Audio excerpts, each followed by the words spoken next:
Télé du Triangle, la télévision qu'il vous fallait.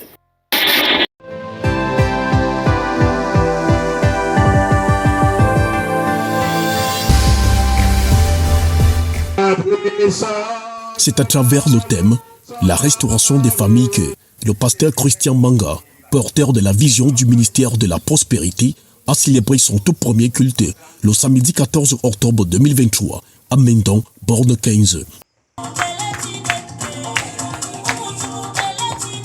Le Seigneur m'a révélé des familles à la captivité et il m'a appelé, il m'a donné les instructions de parler aux familles.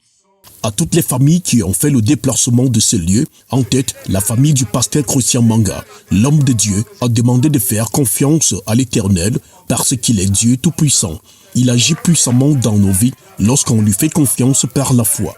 Il s'est appuyé sur le livre d'Exode 12, versets 30 à 31 pour prêcher. Le Seigneur m'a fait comprendre de parler aux familles, de ne pas abandonner ce que leurs pères ont investi. C'est pourquoi enfants, ils doivent comprendre les défauts qui les font de ne pas entrer à leur prospérité. Le pasteur Christian Manga a invité son frère en Christ et collègue dans le ministère, Charles Owona, qui a exhorté le peuple de Dieu avec déférence.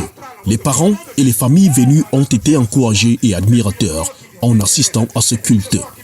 Les paroles même qui ont été tellement touchantes étaient au niveau où il parlait des familles, des parents qui partent. Et donc nous les enfants, nous abandonnons les biens. Ce n'est pas les coutumes. La coutume ne fait pas la vie, mais les biens que nous avions abandonnés. C'est que si ton père est sorcier, toi abandonne la sorcellerie, c'est Jésus. Et va vers ton père, lui dit que cherche Jésus, papa. Le chemin de la sorcellerie n'est pas bien. Apporte ton rang en Jésus. Ce premier culte qui annonce les nuits de prière chaque fin du mois a eu lieu à la cellule de prière de Mendon borne 15, où le pasteur Christian Manga reçoit tous les mardis et jeudis pour les prières de guérison des malades, de délivrance et d'autres cas difficiles.